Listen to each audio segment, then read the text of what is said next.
7. A Touch of the Hidden Hand. July 28, 2007. I write this piece having some feelings of guilt which may seem silly or strange, but that's how I feel.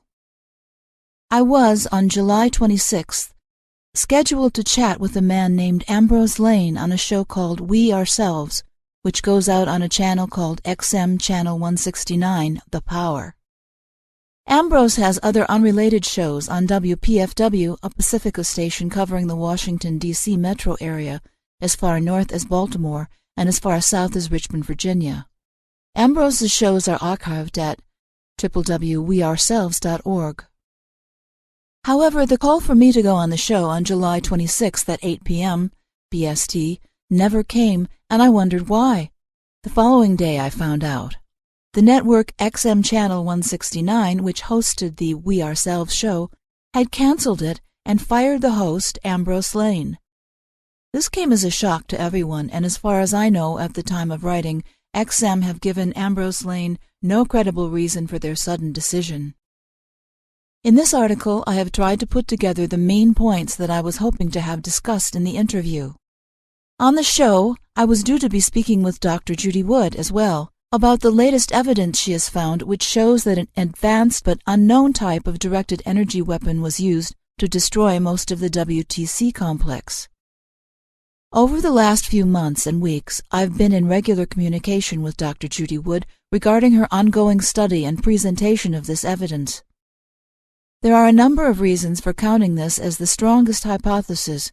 It explains the most evidence, such as lack of large debris. Most of the material the towers were made of was almost instantly dustified, with only a few steel girders left. The steel was shipped to China statements seem to have been a cover story, as we have seen no evidence this, quote, shipping actually happened. Lack of molten metal. This is commonly spoken of and is mentioned in some 9/11 Truth videos and testimonies, but there is no photographic evidence of its existence. Indeed, the photographs that Dr. Wood has shown us contradict the idea of its existence. For example, there is no steam explosion when rain fell on the area where molten metal was supposed to have been in the immediate period following the destruction of the WTC. The bathtub was not sufficiently damaged by the enormous amount of debris which should have fallen into it.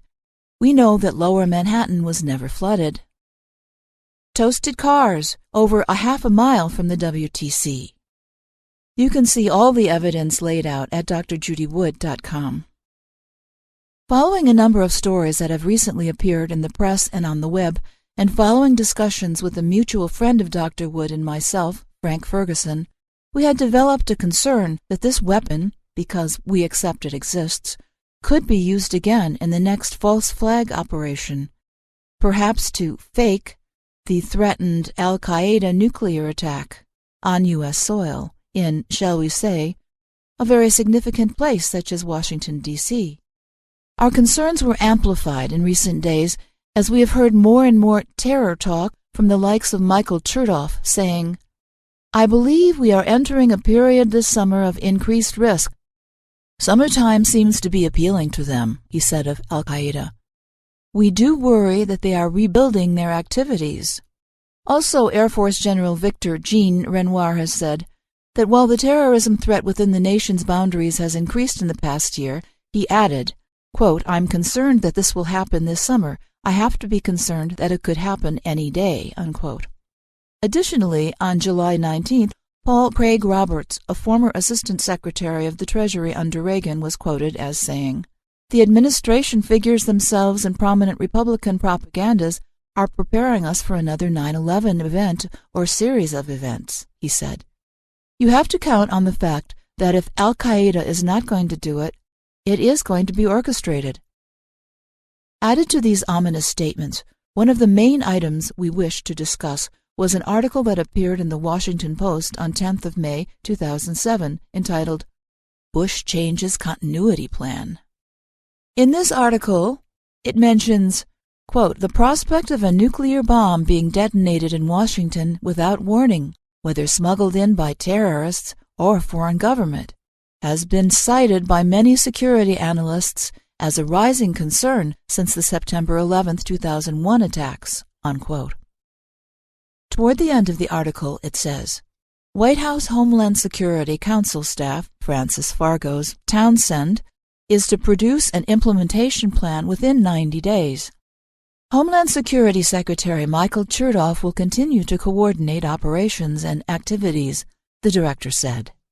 An item of particular interest to me which has received no mainstream and little, if any, alternative media coverage, such as on Infowars.com, is contained in portions of a discussion that took place at the Vancouver 9/11 Truth Conference on June 24, 2007.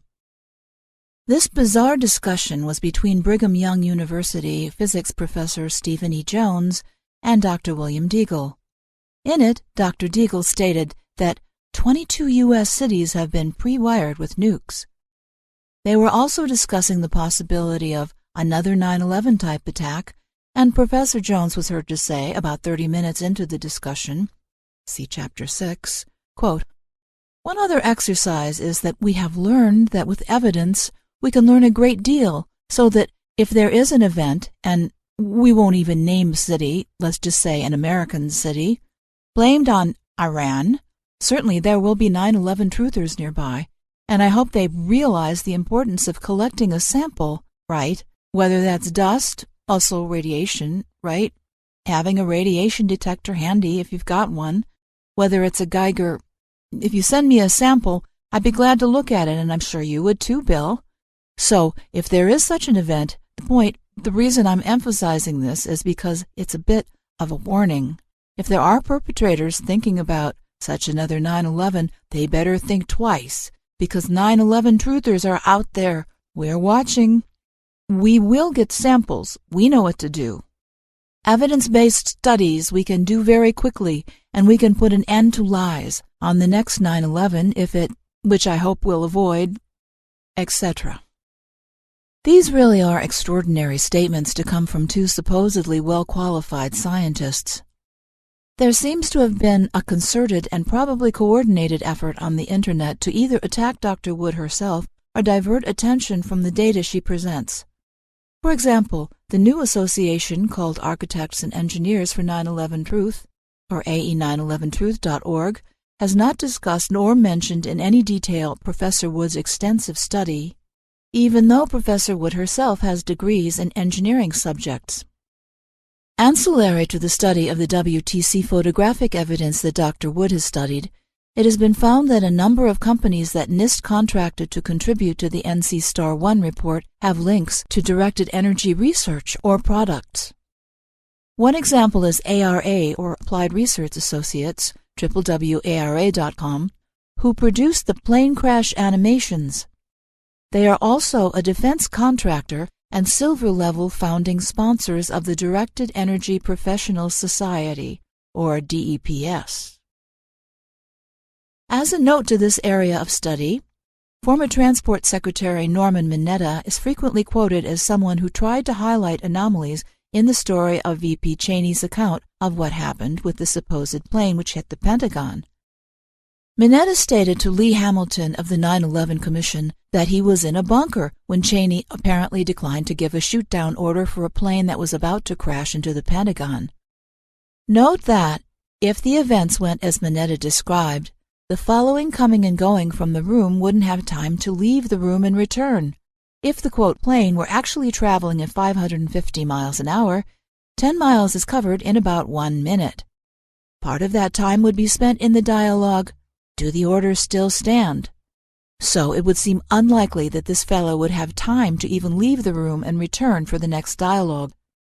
It turns out that Mineta himself was former vice president of Lockheed Martin, one of the world's biggest defense contractors, and also one of the primary contractors in the Airborne Laser Project, which is described as America's first directed energy weapons system. Conclusion. We therefore seem to have a range of evidence that a directed energy weapon was used as the primary method of destruction of a number of the WTC buildings. We have also seen the links between certain people who would seem to support 9/11 truth and directed energy contracts or projects. We have seen a number of statements suggesting that a large-scale or nuclear attack on the USA by Al-Qaeda is imminent. Within certain quarters of the 9/11 Truth movement, we have seen the suggestion that mini-nukes were used in the destruction of the WTC and that U.S. cities already have them pre-wired. If we posit that the mini-nuke idea is another cover story for what happened on 9/11, and we consider that the directed energy weapon might be orbital, it would potentially allow the 9/11 perpetrators to fake a nuke attack on a target of their choice.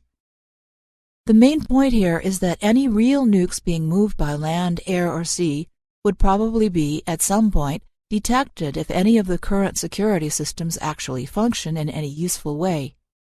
However, the directed energy weapon cannot be detected by any of the usual land-based systems, and who would be looking for it anyway? If the 9/11 perps have a plan similar to what I have suggested above, then it makes sense that they would try to shut down any discussion of ideas which may uncover it, and they would try to attack or discredit those involved in such a discussion. I am therefore given to wonder, was this the motive behind Ambrose Lane's show being cancelled on the very day on which these issues were due to be discussed? There is, of course, the possibility that part or parts of this conjecture could be entirely wrong. I hope all of it is wrong, actually. Weighed against the possibility that a false flag attack on U.S. soil equaling or exceeding the scale of 9/11 will happen soon, am I, as the author of this article, prepared to be criticized for being unrealistically rash, extremist, or plain silly in my conclusions? You bet your top, middle, and bottom dollar I am.